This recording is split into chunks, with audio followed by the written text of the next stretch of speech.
Bonsoir à tous, aujourd'hui petite vidéo rapide en préambule d'une autre vidéo que je vais faire où je vais vous faire un guide complet sur les guerres de faction. Donc comment ça marche et comment au moins finir les guerres de faction en normal pour atteindre Lydia. Mais aujourd'hui je vais juste vous parler des glyphes et vous montrer à quel point c'est broken.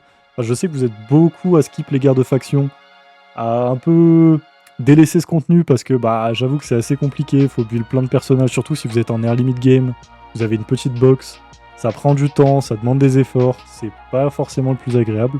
Mais c'est vraiment super important quand vous vous y intéressez un peu.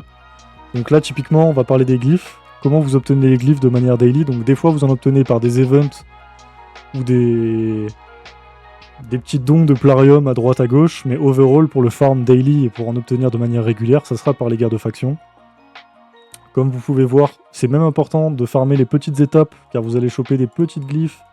C'est mieux que rien, des petites glyphes 1, 2, 3 étoiles, et c'est très facile à farmer. Mais l'objectif, forcément, le plus possible, ça va être d'atteindre au moins le stage 20 et 21 sur la plupart de vos factions. C'est à partir de là que vous allez pouvoir commencer à farmer des glyphes 4 jusqu'à 6 étoiles avant d'atteindre le hard. Et voilà, à partir des glyphes 4 étoiles, c'est là que ça commence à devenir vraiment très intéressant. Je vous ai préparé un petit tableur pour vous montrer les stats et vous allez voir à quel point c'est impressionnant le buff. Vous pouvez voir juste ici. Alors, typiquement, si vous êtes en early game et que vous farmez juste des glyphes 1 ou 2 étoiles, ça peut valoir le coup.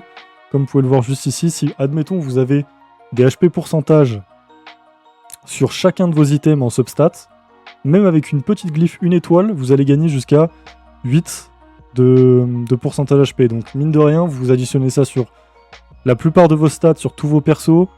Vous grattez 6 de speed à droite à gauche, 15 d'AQ, 7% de DF, 7% d'HP. À la longue, ça rajoute des stats. Si vous faites ça sur tous vos persos, c'est mieux que rien. Et si vous faites ça avec des glyphes 2, 3, 4 étoiles, bah c'est encore mieux, forcément. Là où ça va commencer à devenir vraiment intéressant, c'est sur les glyphes 5 et 6 étoiles. Comme vous pouvez le voir juste ici. Les glyphes 5 étoiles qui vont donner 5% d'HP, 5% d'attaque, 5 de speed. Donc si vous avez ces substats sur tous vos items, vous pouvez arriver à plus 30 de speed juste avec les glyphes sur un personnage. Donc c'est quand même vraiment pas mal, 70 de res, 70 d'AQ, ça commence à être des stats vraiment importantes. Et sur les glyphes 6 étoiles, j'en parle même pas, 48 de speed, 112 d'AQ, c'est là que ça commence à devenir vraiment fort. Ils ont même sorti, maintenant on a des glyphes 6 étoiles améliorés, rares, épiques et légendaires. Donc malheureusement j'en ai très peu sur mon compte et j'ai pas trouvé d'infos fiables sur internet. Mais globalement ça rajoute des stats encore plus colossales. Après elles sont un peu plus dures à farmer, on les obtient surtout par des events ou avec de la chance dans les guerres de faction en hard, mais je pense que ça concerne pas beaucoup d'entre vous. Et ça peut vous mener à des stats vraiment colossales. Il me semble que les HP, alors à vérifier, je dis peut-être des conneries. Là, typiquement, la 6 étoiles, vous allez gagner 8% d'HP sur une glyphe maxée 6 étoiles. Et il me semble que la 6 étoiles légendaire, c'est 16% d'HP. Donc imaginez si vous rajoutez 16% sur 8 pièces, du coup, vu que vous avez eu 8 pièces potentiellement avec des substats pourcentage HP. Ça vous fait 128% de HP, enfin c'est des stats absolument colossales. Alors comment ça marche? Je vais vous montrer ça.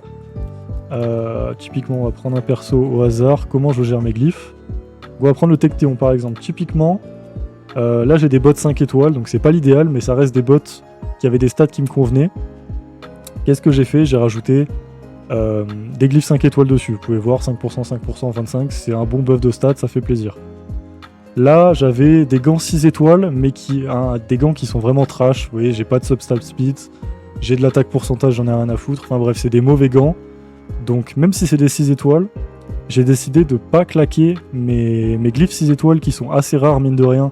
Si vous n'êtes pas en very late game, des glyphes 5 et 6 étoiles, faut pas les claquer n'importe comment parce que ça met quand même un peu de temps à se stacker. Donc ce que je fais quand j'ai par exemple un item comme ça, 6 étoiles, dont je me sers sur le personnage, mais qui est pas terrible et que sur le long terme je vais le remplacer, je claque pas mes glyphes 5 et 6 étoiles dessus, je vais claquer des glyphes 4 étoiles. Par exemple, moi qui fais beaucoup de guerres de faction, les glyphes 4 étoiles à longue, vous allez en avoir un paquet une fois que vous arrivez au stage 20, 21. Donc je peux m'en permettre de les claquer un peu n'importe comment. Et ça me donne un buff de stats qui est sympathique, sans investir trop de ressources là-dedans. A l'inverse, par exemple, là j'ai un bouclier avec des stats qui étaient parfaites pour mon Tectéon. J'ai mis directement des glyphes 6 étoiles dessus. Bon, malheureusement, j'ai pas eu les rolls parfaits parce que voilà, les rolls, comment ça marche quand vous mettez une glyphe? Vous avez un pourcentage, par exemple pour la 6 étoiles, pourcentage HP entre 3 et 8%. Donc il vous faut de la chance, il vous faut roll jusqu'à 8% dans l'idéal. Après, si vous avez peu de glyphes en early, je vous déconseille de roll en boucle jusqu'à avoir la stat perfect. Tant que vous montez à une moyenne assez haute, pour le moment vous pouvez vous contenter de ça, et par la suite vous chercherez le perfect roll un peu plus tard. Mais bon, rien que 6% HP typiquement sur chaque item, ça peut faire un très très bon buff de stats. Et pour ce qui est des petites glyphes, vous voyez, typiquement j'ai plein de persos guerre de faction à la con dont je me sers pas beaucoup, qui ont des stuffs relativement trash, je sais pas, par exemple celui. Qu'est-ce que je vais faire? Hop, j'ai un tas de glyphes 1, 2, 3 étoiles qui servent absolument à rien. Ce genre de perso, bah, je vais m'en servir, je vais lui mettre des petites glyphes comme ça à droite, à gauche.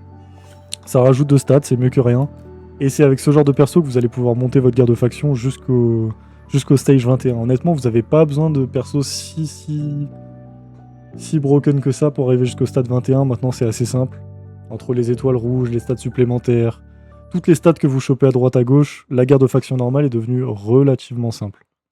Et voilà, ça sera tout pour aujourd'hui. Tu peux lâcher un follow si t'es intéressé par le guide guerre de faction qui va sortir dans les prochains jours, sachant qu'ils ont annoncé que vers la fin d'année, ils vont probablement nerfer la guerre de faction hard, qui est actuellement beaucoup trop difficile pour le 3/4 des joueurs. Donc ça, c'est une bonne nouvelle pour nous, on va pouvoir progresser plus facilement. Si tu veux me soutenir, n'hésite pas à lâcher un like. Et tu peux me dire en commentaire où t'en es de ta guerre de faction. Je pense que la majorité des joueurs mid-game ont Lydia maintenant. Mais c'est vrai que pour l'early game, c'est compliqué le temps de se former une box correcte. Ça prend du temps, mais ça finit par le faire. Faut voir ça à long terme. Faut y aller doucement, tranquille. Vous faites ça daily, ça avance petit à petit. Il faut pas trop se prendre la tête. À la prochaine, ciao ciao!